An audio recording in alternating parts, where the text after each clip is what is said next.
Good afternoon. It's a pleasure to see all of you here today. My name is Kimberlee Medicine Horn Jackson, and I belong to the East Ohio American Awareness Committee. I've sat with that group for a number of years now, and I also had the pleasure a few weeks ago to speak to the women of the UMW Assembly when it was held in Columbus, and that was quite a bold and memorable experience.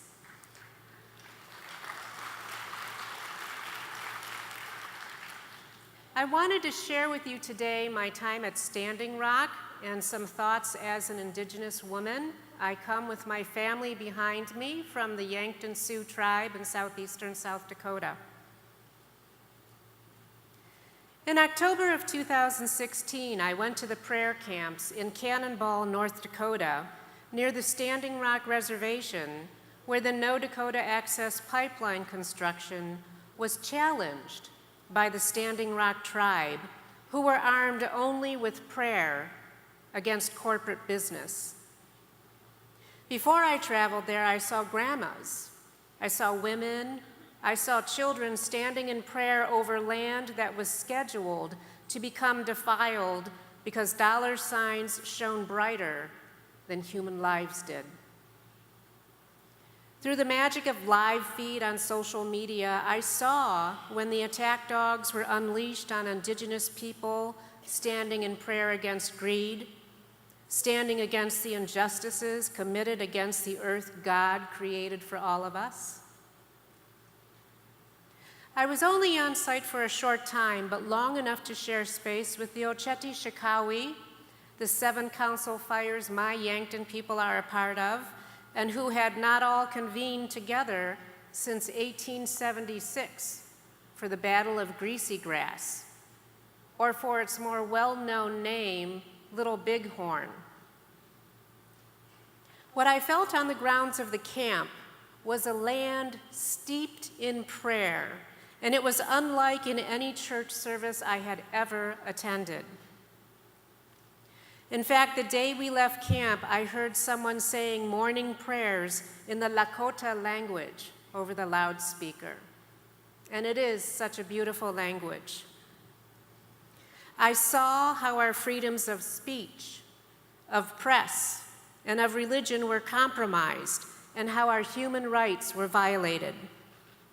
I saw the surveillance from the sky and how electronic devices were interrupted, or how signals were scrambled so acts of intimidation could not be recorded as they unfolded. I was in Mandan the day the charges against Amy Goodman, a journalist from Democracy Now!, and other prayer warriors were dropped from the courtroom docket. I saw the armored vehicles hidden between 2 buildings before it was paraded on the road to intimidate and silence voices against injustice. And later, when I was back home, I saw my Indigenous people facing rubber bullets, compression grenades, and water cannons in freezing temperatures. I saw as people were ripped from sweat lodges that are places of prayer, and I saw men in riot gear facing unarmed Indigenous people. I saw through live feed when the bones of our ancestors were unearthed, when they were desecrated. Don't let their hatred get to you. I heard Lila June Johnston give a talk on the importance of forgiveness. Prayer and forgiveness were the only way for the Indigenous people to keep fighting against injustice, which is a spiritual battle at the core. I read about the propaganda created to turn the Indigenous people into something to fear, just as in the old days. I feared another massacre, but loathed to utter my sense of dread to anyone. I just prayed without ceasing for everyone involved, whether they were aware of how contaminated water would affect them or not. I prayed for everyone on both sides of the issues, because prayer is not bound by time or circumstance. So you'll have to forgive me as we stood in prayer. You'll have to forgive us as we stood in prayer for you and your children, and how we stood in prayer hoping these acts of oppression and injustice did not cause you to keep a heart of stone. You'll have to forgive us as the clergy came in and represented a variety of denominations and how they tore up the doctrine of discovery, and for all the veterans who saw injustice and came to support us. You'll have to forgive all the indigenous nations who came and stood with us in prayer at Standing Rock. We numbered in the thousands.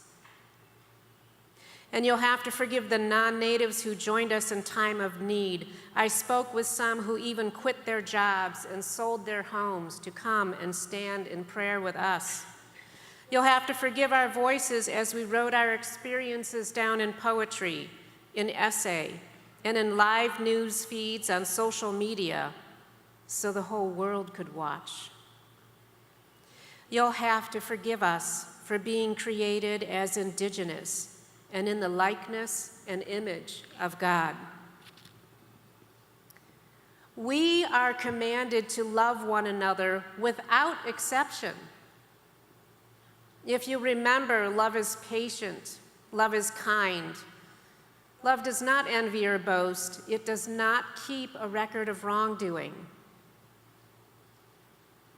After all the attempts at removal, after the trail of broken treaties, after the forced marches, after the starvation and other war tactics, after placing bounties on our scalps, after the reservation era, after the Dawes Act, after the Sand Creek Massacre, after the Wounded Knee Massacre, after the boarding school era and the Adoption Project, after making us U.S. citizens in 1924, and after the Relocation Act of the 1950s, after allowing us to practice our religion in 1978 without fear of arrest, after our murdered and missing indigenous women go unfound, and after all the pipelines and other injustices, it is difficult to list them all.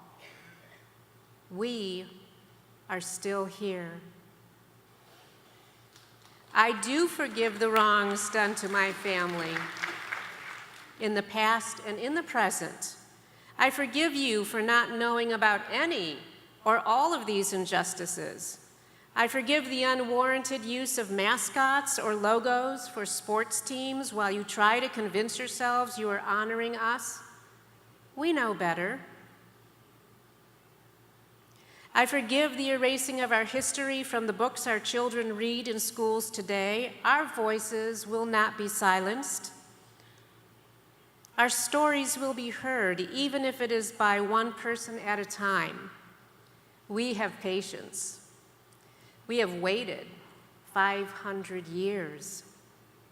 I even forgive the desecration of land because you do not know the consequences of your actions and how they affect your children and your grandchildren. I have learned it is difficult for many non-native people to know how to treat what the Creator has given us with respect. I forgive the wounded hearts who acted out of fear or ignorance because you are fellow human beings and because I know the love of God. It is only through the transformative love of God that forgiveness can happen, because forgiveness sprouts from the roots of love. We love because He first loved us. Love does not rejoice in iniquities, but it rejoices with the truth. It bears all things, believes all things, hopes all things, endures all things. And now abide faith, hope, love. These three.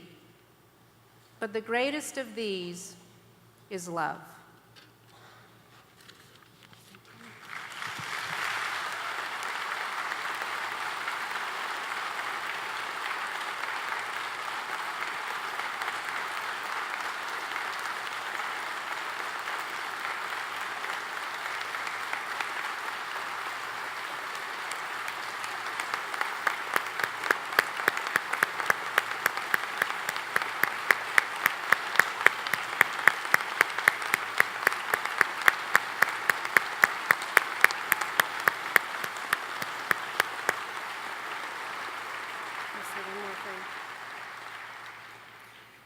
Kimberlee, you have offered us a story, your story, part of your story, to be advocates in the places where we serve and work and live. We have a story to share and to tell, to learn from, and to go and research and learn more about. And so we praise God for your witness with us today. Thank you.